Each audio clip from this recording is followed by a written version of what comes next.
On Eid morning, Prime Minister Albanese and Minister Burke attended Lakemba Mosque during Eid prayers. Muslims understandably expressed their frustration and anger at the Labour government's complicity and inaction on Israel's genocide in Gaza. Instead of acknowledging these sentiments, the Prime Minister left the mosque in a rush, ignored community criticism, and misled the media about why people were confronting him. On the religious festival of Eid, the Prime Minister indulged in far-right talking points to delegitimize people angry about his presence in the mosque and Labour's complicity in the genocide, linking them with extremism. Minister, why did the Prime Minister lie and mislead the media? Senator Faruqi, that's out of order. Withdraw, please.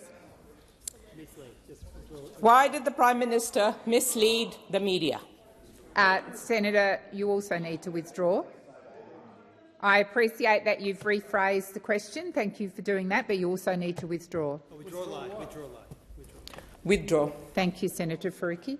Minister Wong. And I do remind senators, just because you have a different point of view, you are to listen in silence.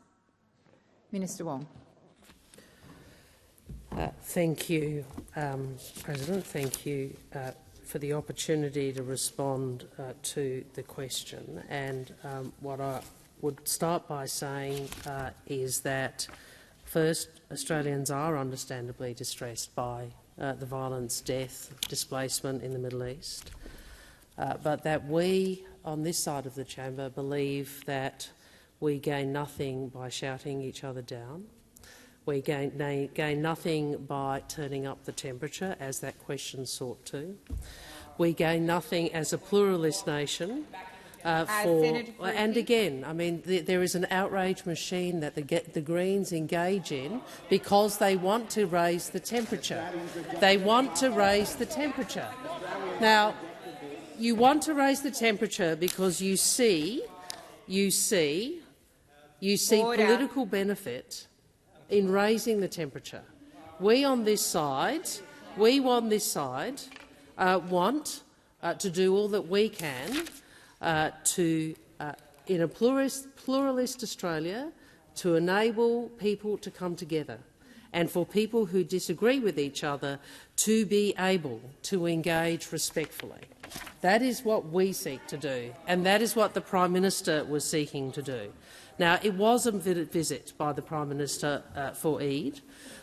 It was a visit at the invitation of the community.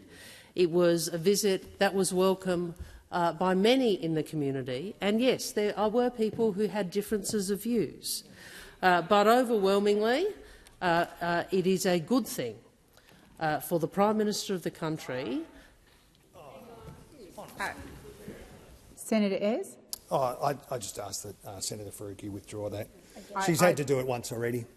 I didn't hear the comment, and I'm assuming it was Senator Shoebridge.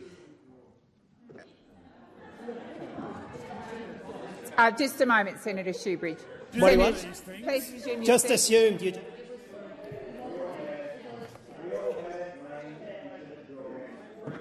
Senator Ayres, I heard your point of order. I didn't hear the senator, so. No, I'm not asking you to repeat. Just name the senator. Senator Faruqi. Apologies, Senator Shoebridge. I had called you to order a few minutes before Senator Ayres jumped up, which is why I assumed it was you. I apologise for that. Senator Faruqi, withdraw the comment. Oh my God, you just don't want people to tell the truth. I withdraw. Senator Faruqi. I withdraw. Senator Ayres, please resume your seat. Thank you, Senator Faruqi. And I will remind you, when I ask you to withdraw, a simple withdrawal and no other comment is what I require, and I appreciate that you've now done that. Minister Wong. As I said, the Prime Minister was invited to the mosque for Eid. That is a good thing. It is a good thing to engage with the community, even if sometimes the conversations are difficult.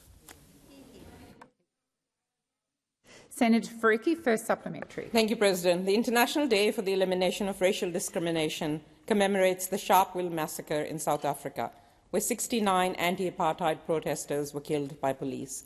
6 decades on, it is hard to escape the reality here in Australia of police crackdowns, arrests and silencing of protesters standing against Israel's genocide and apartheid. Minister, when will the government realise that assaulting, demonising and repressing anti-genocide, anti-apartheid protesters is racism? Just a moment.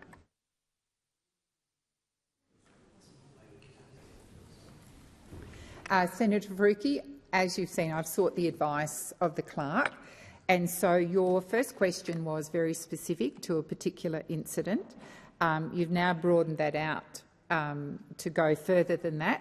So it's not well related to your first question, but I will invite the minister to answer it in whatever way she thinks fit. Senator Waters. Point of order, President. I'll just refer to the fact that the minister was asked in her capacity as representing the Prime Minister, and so the scope is broad. Thank you, Senator Waters, and you may have missed the point. I have sought the advice of the clerk, and I have taken the advice of the clerk, which is the generally accepted standard in this chamber, and it's certainly the standard that I adhere to, and I've invited the minister to respond in whatever way she thinks fits the question. Minister Wong. Thank you. There are a number of aspects of that question. I think that where I would like to start is where I started with my primary, which is there is understandable distress in our country by what has occurred in Gaza. There is by the violence, death and displacement in the Middle East. But I again say we are a country, a pluralist nation, which has welcomed different races, different religions and views. We should be united by respect for each other's humanity and for each other's right to live in peace. Well, you expect respect, but you don't show me any. You demand it. I'm trying to answer the question. All right? Senator Wong. Senator Allman-Payne. Minister Wong, please continue.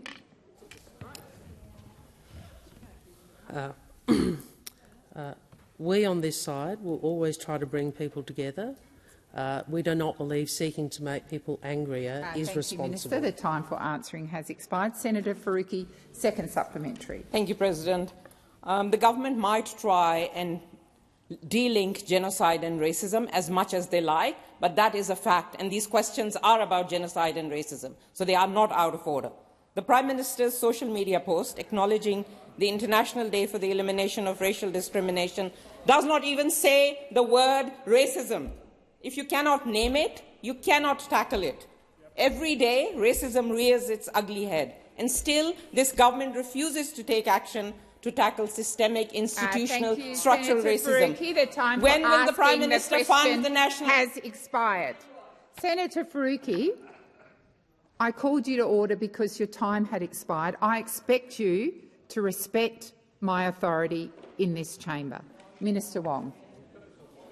The Australian Labor Party will always stand against racism. We do, every day, and we always will. Come to order. Senator Faruqi. Senator Faruqi, come to order. You've asked the question. It's my role as President to maintain order in this chamber, and when I ask you to come to order, I expect you to come to order. Authorised by J. McCall, Australian Greens, Canberra.